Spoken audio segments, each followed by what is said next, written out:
Okay, then here where you do help, I can't help, is C. Help it, gonna leave us where we left. Left is D. Left it your memory and don't mess with. Okay, so then you go to G on mess again, just like you did at the beginning. Mess with, but you're gonna palm mute this time. And you're gonna play it through once. E minor, C, D. Okay, then go back to the verse. Moonlight on the backseat. Okay, so then you're gonna keep palm muting it and go through that. Then you play the second verse, then you play the chorus through the second time.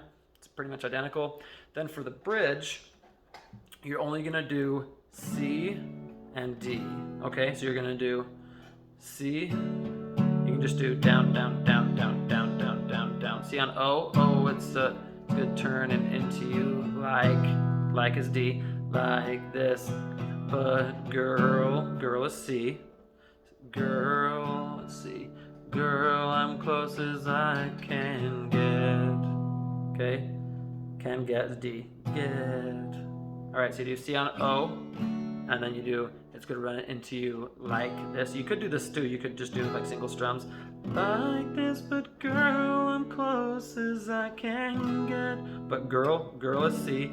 I'm close as I can get is D, okay? And then you're gonna go into the chorus again. So what I would do for this part I would not just do the open strumming. I would actually do to a memory I don't mess with, the girl I was the best with. Because if you palm mute this part, it's gonna make it like really soft and sweet, like for the ending of the song, okay? So with the bridge, I would actually just do this probably. C, D, C, D. To a memory I don't mess with, the girl I was the best with. Okay, you want to end the song there. And then for the outro, if you want, you can go a little bit louder. And you're just going to do, because then it's red leaves on the river, footprints in the sand. Go walk in December, warming up your hands. And that's just how you end it. Hands. Just like that. Okay, on D. Let me know if you guys have any questions or anything. It's been a lot of fun playing it for you. This is a great song. It's his new song, I think. So anyway, it's been fun. I'll see you next time.